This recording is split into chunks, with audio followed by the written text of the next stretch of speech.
Assalamualaikum warahmatullahi wabarakatuh. Jumpa lagi bersama Mr. Firman pada pembelajaran tematik tema 2 subtema 1 kelas 3 pelajaran bahasa Indonesia tentang bercerita tentang pesan moral pada dongeng secara lisan. Baiklah anak-anak semuanya, tak lupa-lupanya Mr. Firman ingatkan selalu jaga kesehatan agar anak-anak terhindar dari penyakit COVID-19 atau terhindar dari virus corona. Langsung saja pada pelajaran kita. Oke, kita telah belajar tentang dongeng. Apa itu dongeng? Coba kita perhatikan pengertian dongeng ya. Dongeng adalah cerita khayalan yang berisi pesan atau amanat. Cerita khayalan itu maksudnya cerita yang tidak benar-benar terjadi. Jadi itu cerita hanya imajinasi. Dan juga dongeng itu berisi tentang pesan atau amanat. Pesan itu pelajaran yang dapat kita ambil dari suatu dongeng atau moral atau pesan moral yang penulis tulis untuk para pembaca dongeng tersebut. Oke, tokoh. Adapun tokoh-tokoh yang terdapat di dalam dongeng seperti manusia, hewan atau tumbuhan ya, anak-anak. Oke, lanjut. Sekarang kita akan belajar tentang jenis-jenis dongeng. Yang pertama itu mite. Apa itu mite? Mite yaitu dongeng dengan latar belakang sejarah yang mengandung hal-hal ajaib dan dianggap suci. Biasanya tokohnya adalah dewa-dewa. Nah, contoh mite seperti Nyi Roro Kidul. Mite ini sangat populer di Pulau Jawa. Mite biasanya berbau mistik. Berbau mistik itu berbau hal-hal yang gaib. Lanjut, legenda. Apa itu legenda?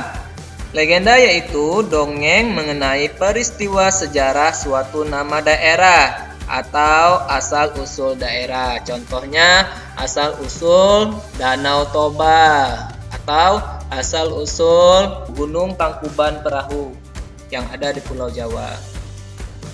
Lanjut, yang ketiga, fabel. Fabel yaitu dongeng yang tokohnya adalah hewan dan menceritakan tentang kehidupan mereka.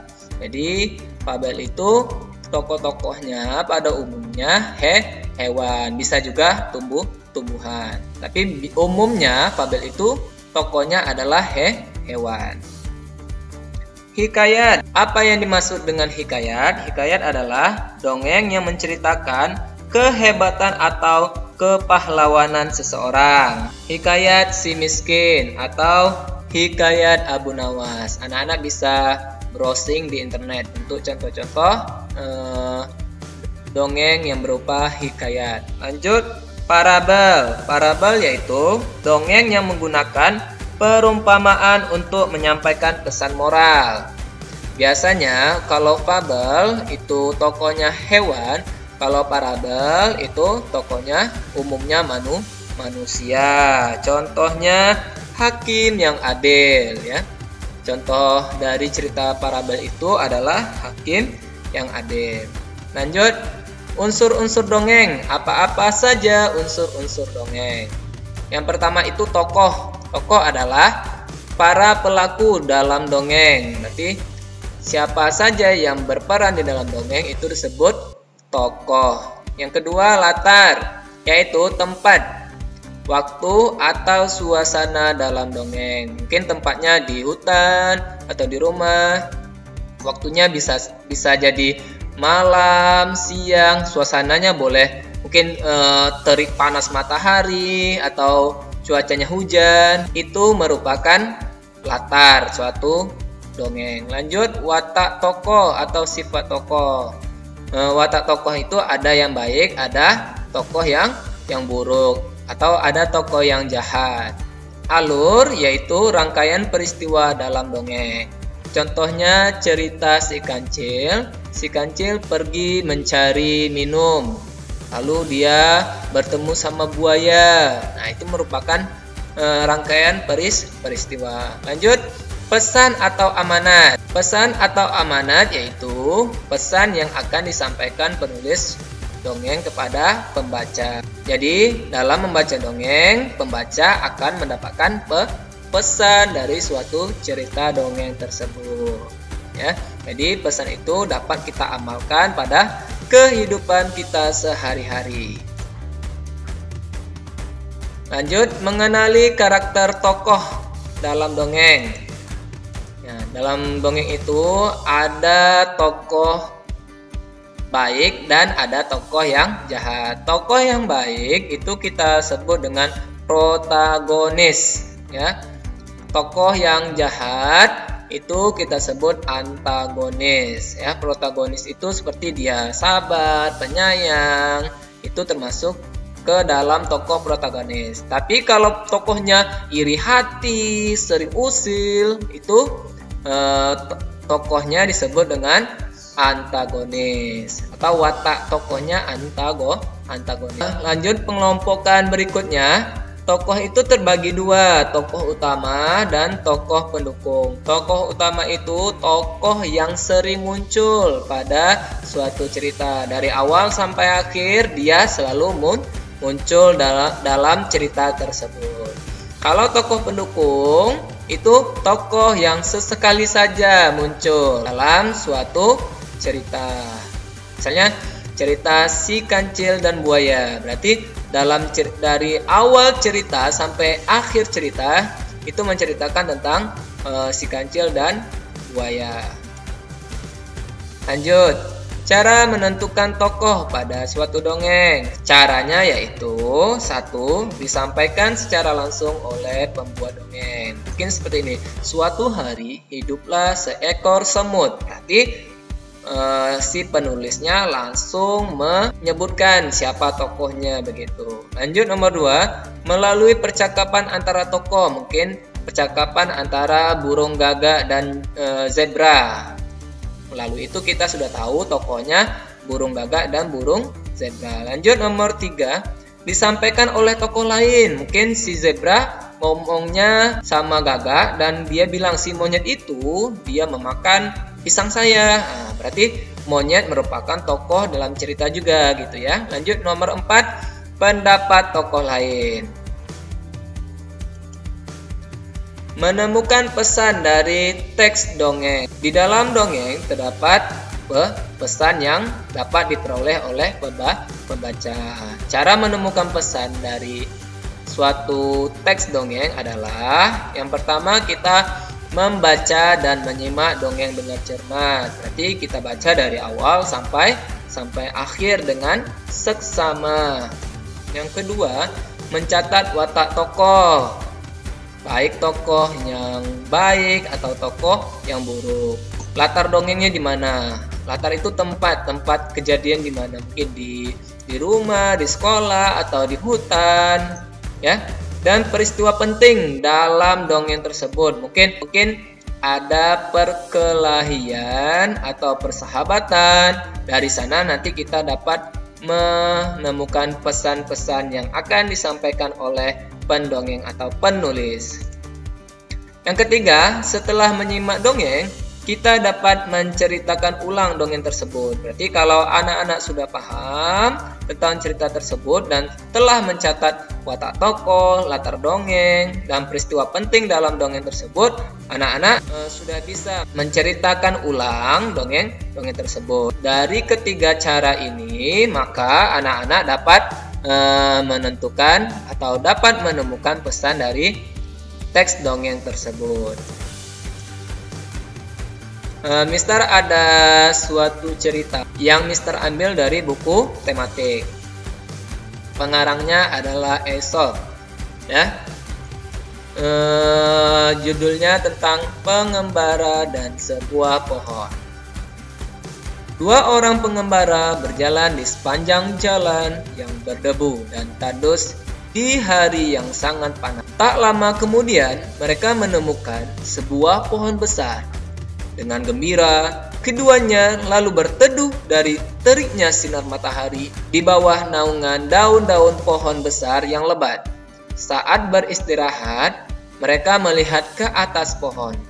Salah seorang pengembara berkata kepada teman seperjalanannya, "Betapa tidak bergunanya pohon besar ini. Pohon ini tidak memiliki buah hingga tidak berguna untuk manusia sama sekali." Pohon besar tersebut lalu berkata, "Kamu manusia yang tidak tahu berterima kasih." Pohon itu berkata lagi, "Kamu datang dan bernaung di bawah daun-daunku. Kamu menikmati teduhnya pelindungan cabang dan daun. Kamu masih menyebutku tidak berguna sama sekali." Oke, jadi di sini ceritanya tentang pengembara dan sebuah pohon. Coba kita tentukan apa-apa saja tokoh yang terdapat pada cerita berikut ini, yaitu tentang pengembara dan sebuah pohon. Tokoh-tokoh yang ada dalam cerita ini yaitu 2 orang, pengembara dan pohon besar. Lanjut, latar, tempatnya di mana, suasananya gimana, mungkin waktunya kapan. Ayo coba anak-anak baca lagi. Oke, pintar. Yaitu di jalan yang tandus ya, tempatnya di jalan yang tandus dan pada siang hari. Atau hal ini dapat kita lihat pada berjalan di sepanjang jalan yang berdebu dan tandus ya. Nah, ini merupakan latar. Dan juga hari yang sangat panas. Hari yang sangat panas berarti itu siang hari. Lanjut, yang ketiga, watak. Wataknya gimana? Salah satu pengembara tidak tahu berterima kasih ya. Itu salah satu watak dari si pengembara. Pohon, watak dari pohon itu dia baik hati. Lanjut, alur ceritanya bagaimana ya? Alurnya 2 orang pengembara sedang. Lanjut, salah satu pengembara tidak tahu berterima kasih kepada pohon besar tempat mereka berteduh. Lanjut, pohon besar menasehati pengembara tersebut ya. Pesan. Jadi, pesan apa yang dapat kita peroleh dari cerita berikut ini? Yaitu apa, anak-anak? Ya, bagus. Berterima kasihlah atas sekecil apapun kebaikan seseorang kepadamu. Walaupun seseorang membantumu sebentar saja atau memberimu sesuatu, maka anak-anak harus berterima kasih kepada orang tersebut. Jadi jenis dongengnya apa? Jenis dongengnya yaitu, siapa yang tahu, anak-anak? Oke, karena di sini ada manusia, ada pohonnya berbicara, berarti itu fabel ya.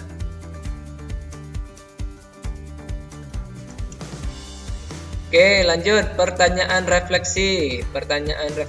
Silakan anak-anak baca buku penanya halaman 113. Silakan baca dongeng dengan judul Mencari Pohon Buah ya, mencari pohon buah. Setelah itu silakan anak-anak jawab pertanyaan di bawah ini. A. Siapakah tokoh yang terdapat pada cerita tersebut? B. Apa yang terjadi pada monyet? C. Bagaimana sifat tokoh monyet? D. Bagaimana sifat tokoh jerapah? E. Di manakah latar dongeng tersebut? F. Apa pesan yang terdapat dalam dongeng tersebut? Silakan anak-anak baca dengan seksama, barulah anak-anak bisa menjawab pertanyaan berikut ini. Mungkin sekian saja yang dapat Mr. Firman sampaikan. Jika ada sesuatu yang mau ditanyakan, boleh langsung tanya ke Mr. Firman. Mr. akhiri, Assalamualaikum warahmatullahi wabarakatuh.